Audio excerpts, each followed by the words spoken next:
2024 के चुनाव से पहले प्रधानमंत्री मोदी राम मंदिर का उद्घाटन करेंगे, लेकिन मध्य प्रदेश में चुनावों से पहले आज प्रधानमंत्री मोदी ने एक और मंदिर की आधारशिला रखी। प्रधानमंत्री नरेंद्र मोदी आज मध्य प्रदेश के सागर पहुंचे। यहां उन्होंने संत रविदास मंदिर की नींव रखी। 3 महीने बाद मध्य प्रदेश में चुनाव होने हैं और ऐसे में इस दौरे के अपने अलग अलग सियासी मायने भी हैं। क्या प्रधानमंत्री मोदी का यह दौरा आने वाले चुनावों में बड़ा गेम चेंजर साबित होगा? भव्य संत रविदास मंदिर निर्माण और दलित वोट बैंक का अंक गणित आखिर है क्या? क्या मंदिर जीत दिलाएगा? देखिए स्पेशल रिपोर्ट में।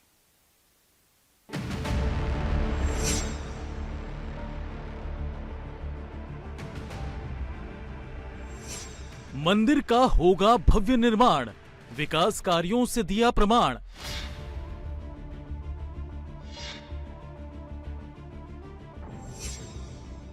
मंदिर के नाम पर वोट मिलेगा काम पर।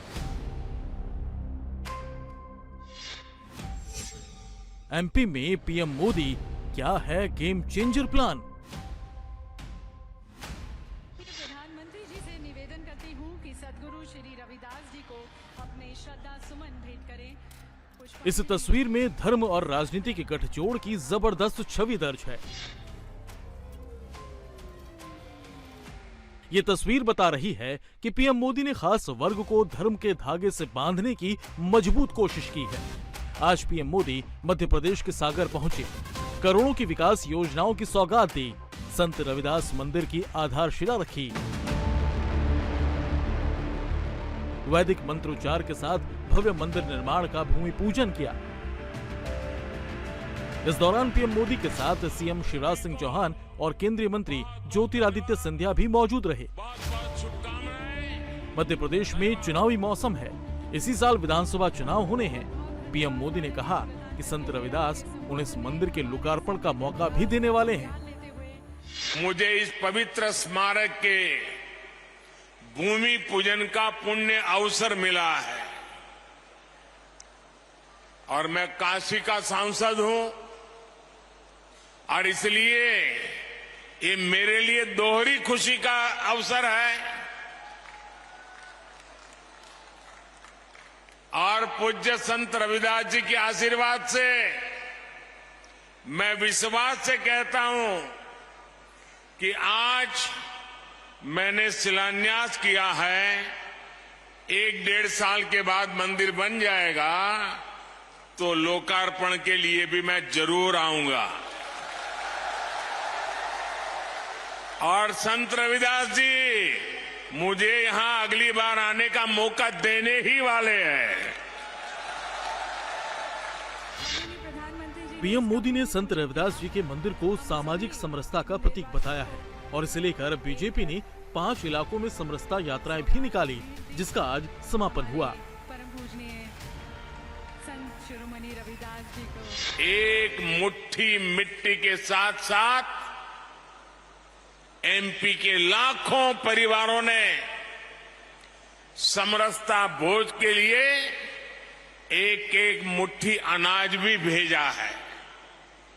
इसके लिए जो 5 समरसता यात्राएं चल रही थी, आज उनका भी सागर की धरती पर समागम हुआ है और मैं मानता हूं कि ये समरसता यात्राएं यहां खत्म नहीं हुई हैं, बल्कि यहां से सामाजिक समरसता के एक नए युग की शुरुआत हुई है।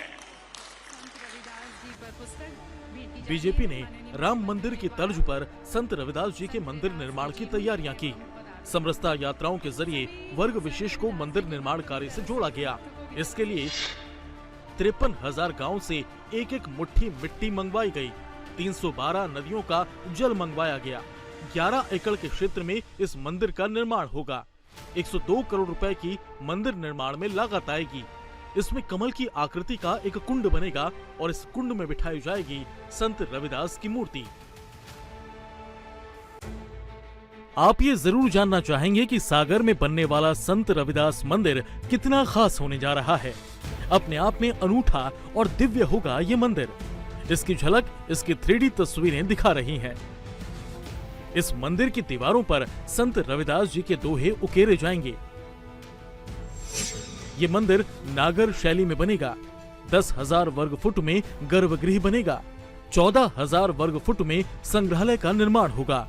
संग्रहालय में 4 गैलरियां होंगी। मंदिर के पास एक जलकुंड बनेगा। श्रद्धालुओं के लिए यहाँ आश्रम बनेगा और इस आश्रम में 15 एयर कंडीशनर कमरे होंगे। इस मंदिर के जरिए बीजेपी संत रविदास जी के संदेश को जन जन तक पहुंचाने की तैयारी कर चुकी है। पीएम मोदी ने एक बार फिर सबका साथ सबका विश्वास के संकल्प को दोहराया। आज देश का दलित हो, वंचित हो, पिछड़ा हो, आदिवासी हो, हमारी सरकार उन्हें उचित सम्मान दे रही है, नए अवसर दे रही है। न इस समाज के लोग कमजोर है, न इनका इतिहास कमजोर है। एक से एक महान विभूतियां समाज के इन वर्गों से निकल कर आई हैं। उन्होंने राष्ट्र के निर्माण में असाधारण भूमिका निभाई है। इसलिए आज देश इनकी विरासत को भी गर्व के साथ सहेज रहा है। आज पहली बार देश में दलित, पिछड़ा और आदिवासी परंपरा को वो सम्मान मिल रहा है जिसके ये समाज के लोग हकदार थे। हमें सबका साथ, सबका विकास, सबका विश्वास और सबका प्रयास के इसी संकल्प को लेकर आगे बढ़ना है। पीएम मोदी जिस विश्वास और साथ के संकल्प को दोहराते सुनाई दिए, उसमें मध्य प्रदेश विधानसभा चुनाव का भी एक एंगल फिट है। दरअसल मध्य प्रदेश में 16% दलित वोटर हैं। आबादी 1 करोड़ 10 लाख से ज्यादा, 60 लाख से ज्यादा दलित वोटर्स हैं। अनुसूचित जाति के लिए 35 सीटें आरक्षित की गई हैं। इन 35 में से 21 सीटें बीजेपी के पास तो कांग्रेस के पास 14 सीटें हैं। दलित समुदाय का विंध्य की 80 सीटों पर प्रभाव है और ऐसे में दलित वोट बैंक पर बीजेपी की कड़ी नजर है। विधानसभा चुनाव में यही वो कोर वोटर है जो बड़ा गेम चेंजर साबित हो सकता है। सागर में पीएम मोदी का दौरा विकास परियोजनाओं की सौगात और मंदिर की नींव रखने से जुड़ा रहा। अपने भाषण में पीएम मोदी ने खुद को गरीब लोगों के परिवार का सदस्य बताया। मैं मेरे गरीब भाई बहन को खाली पेट सोने नहीं दूंगा।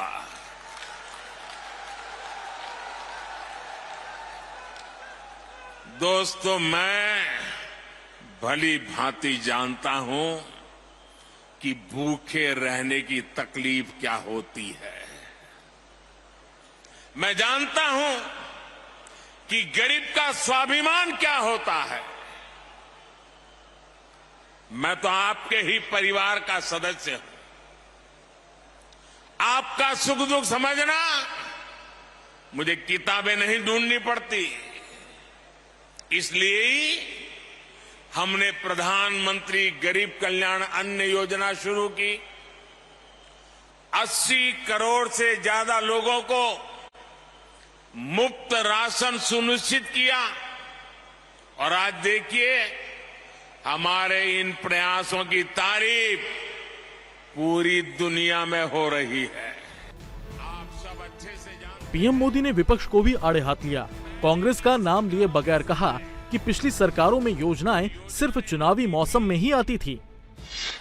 आप सब अच्छे से जानते हैं, पहले की सरकारों के समय जो योजनाएं आती थी वो चुनावी मौसम के हिसाब से आती थी। लेकिन हमारी सोच है कि जीवन के हर पड़ाव पर देश दलित, वंचित, पिछड़े, आदिवासी, महिलाएं, इन सब के साथ खड़ा हो।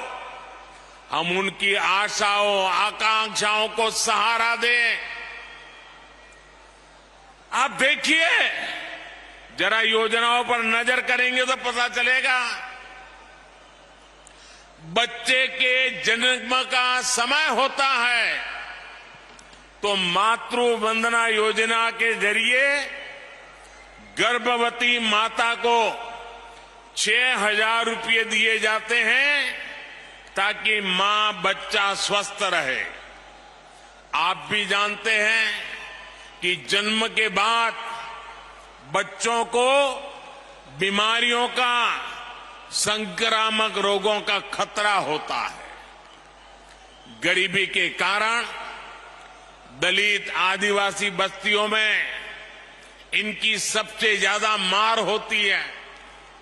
आज नवजात बच्चों की पूरी सुरक्षा के लिए मिशन इंद्रधनुष चलाया जा रहा है।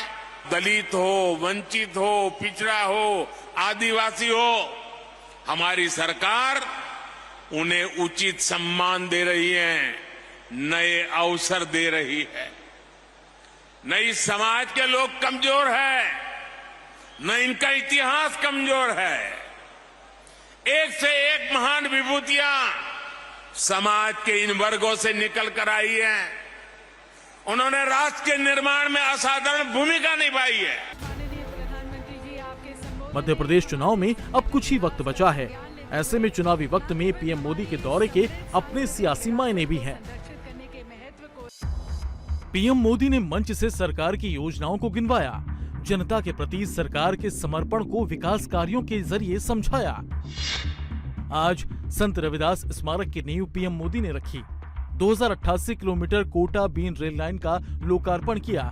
2,500 करोड़ की लागत से इसका निर्माण हुआ है।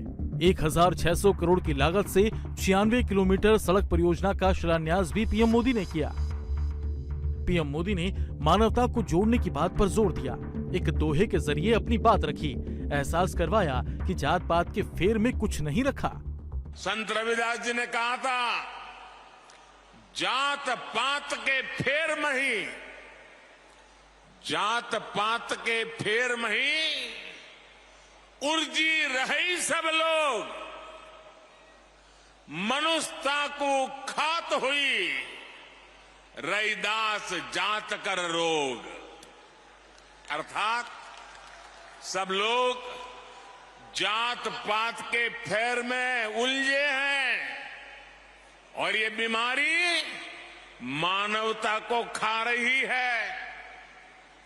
वो एक तरफ सामाजिक कुरीतियों के खिलाफ बोल रहे थे, तो दूसरी तरफ देश की आत्मा को झकझोर रहे थे। पीएम मोदी सागर दौरे के बाद वापस दिल्ली लौट गए, इस उम्मीद के साथ कि संत रविदास के आशीर्वाद से 1.5 साल के बाद मंदिर के लोकार्पण का मौका भी उन्हें मिलने जा रहा है। इंडिया टीवी हर वक्त हर जगह डाउनलोड करने के लिए सर्च करें India TV news Google play store या ऐप स्टोर पर।